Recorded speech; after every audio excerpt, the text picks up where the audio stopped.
Supreme court থেকে আজকে এই রাজ্য সরকারি কর্মচারীদের বকেয়া ডিএ পাওনা মিটিয়ে দেওয়ার জন্য বলা হয়েছে। আর সেই কারণেই লক্ষ্মীর ভাণ্ডারে রাশ টানার ভাবনা শুরু করে দিয়েছে পশ্চিমবঙ্গ সরকার। কি বলা হচ্ছে দেখুন, লক্ষ্মীর ভাণ্ডার সহ বিভিন্ন সামাজিক প্রকল্পে রাশ টেনে ধরতে চিন্তাভাবনা শুরু হয়ে গেল নবান্নের রাজ্য সরকারের শীর্ষ মহলে।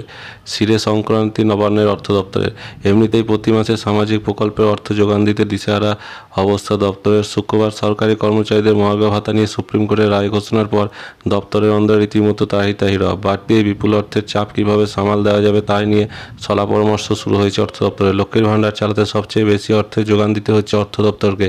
এই সঙ্গে রয়েছে অন্যান্য সামাজিক প্রকল্পের টাকা জোগাড়ের দায়িত্ব। তার সঙ্গে যুক্ত হয়েছে শ্রম দপ্তরের সামাজিক প্রকল্পের অধীন চাকরিহারা কয়েক হাজার অযোগ্য শিক্ষাকর্মীর মাসিক অনুদান দেওয়ার সিদ্ধান্ত। এইদিকে অর্থ দপ্তর সূত্রে খবর, সুপ্রিম কোর্টে এতদিন ডিএ মামলার রায়ের সিদ্ধান্তের ব্যাপারে সরকারের পরবর্তী পদক্ষেপ কী হবে তা নিয়ে নবান্নে প্রশাসনিক মহলে স্পষ্ট নয়। সেটা মাথায় রেখেও সরকারের বিভিন্ন বিকল্প কী উপায়ে অর্থ সংস্থান করা যায় আগাম তা নিয়ে অর্থ দপ্তরের অন্দরমহলে আলোচনা চলছে। নবান্নের খবর, এই দিন মুখ্য সচিব মনোজ পন্ত কয়েকটি দপ্তরের সঙ্গে আলাদা আলাদাভাবে বৈঠকও করেছেন।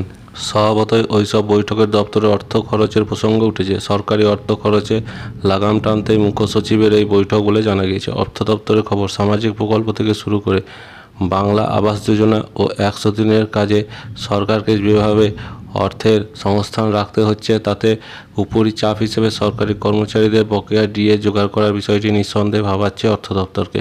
দপ্তরের জনৈক শীর্ষ আধিকারিক এদিন জানান, লক্ষ্মীর ভাণ্ডার থেকে শুরু করে বিভিন্ন সামাজিক প্রকল্পের রাশ টেনে ধরতে না পারলে সরকারের পক্ষে আর্থিক নিয়ন্ত্রণ ভবিষ্যতে হাতে রাখা প্রায় অসম্ভব হয়ে পড়বে। ঢালাওভাবে উপভোক্তার সংখ্যা না বাড়িয়ে তার নিয়ন্ত্রণে রাখা দরকার। সব সামাজিক প্রকল্প নিয়েই একটা বিস্তারিত সমীক্ষার আবার প্রয়োজন হয়ে পড়েছে।